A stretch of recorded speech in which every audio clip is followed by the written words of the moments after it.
Hello guys, आज आपको सिखाएंगे गुणनखंड। इस गुणनखंड को अगर आपको हम जिस स्टेप पे बताएंगे अगर उसको आप ध्यान में रखेंगे तो आप शायद कभी भी इसको गुणनखंड भूल नहीं पाएंगे।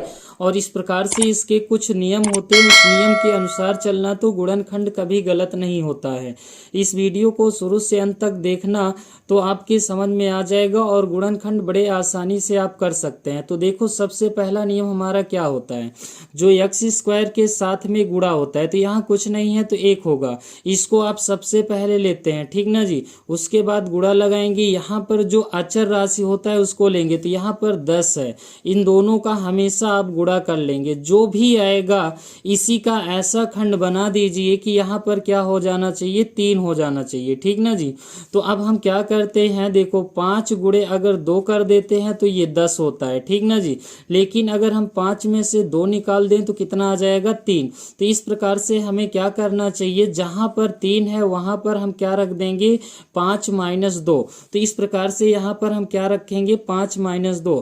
अब स्टेप बाय स्टेप ध्यान में रखते चलेंगे क्या क्या करना है। पहला स्टेप आपका यही होता है, गुणा कर लीजिए, गुणा करने के बाद उसका खंड बनाइए, देखो यहाँ आ जाना चाहिए 3, ठीक ना जी।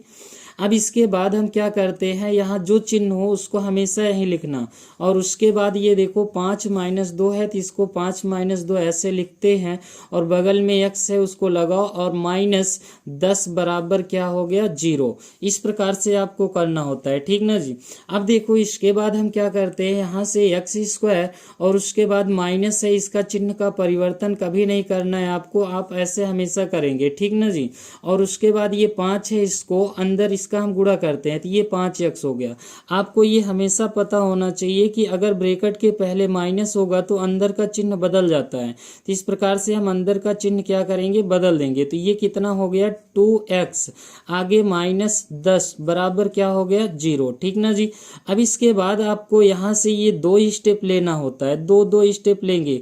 अब यहाँ से इन दोनों में जो मिलता होगा उसको आप कॉमन ले लेंगे। तो यहाँ पर क्या मिल रहा है, x, तो x कॉमन लिया गया तो यहाँ 2x है, ठीक। तो एक x बच जाएगा और ये माइनस आपका यहाँ लग जाएगा और x बाहर आ गया है तो यहाँ क्या बचा, 5, ठीक ना जी।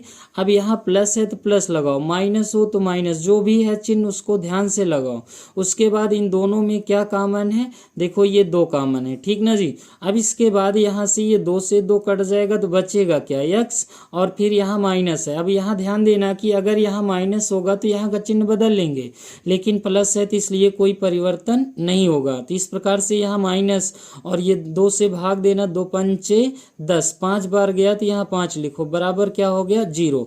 अब इसके बाद देखो, अब यहाँ हम यही ध्यान में रख लेते हैं कि अगर ये दोनों बराबर आता है तो जान लो सही है, नहीं तो जान लो कहीं ना कहीं मिस्टेक जरूर हुआ है, ठीक ना जी।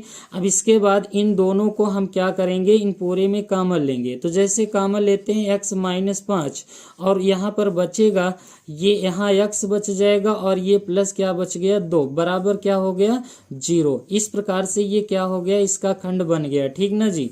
और कभी कभी आपसे बोलता है मूल ज्ञात करने के लिए, तो मूल कैसे ज्ञात करते हैं, इन्हीं को अलग से ऐसे ले लेते हैं। यदि x माइनस 5 बराबर 0 तो x बराबर क्या हो जाता है, 5 के, ये हो गया।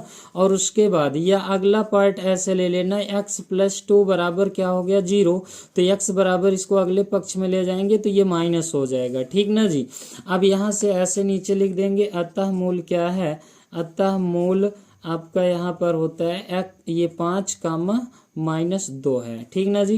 तो इस प्रकार से इनको अगर मूल पूछा जाए तो इनको यहाँ तक हल कर देंगे। अगर ये वीडियो अच्छा लगा होगा तो लाइक जरूर कर देना। अगर चैनल को सब्सक्राइब नहीं किए होंगे तो चैनल को सब्सक्राइब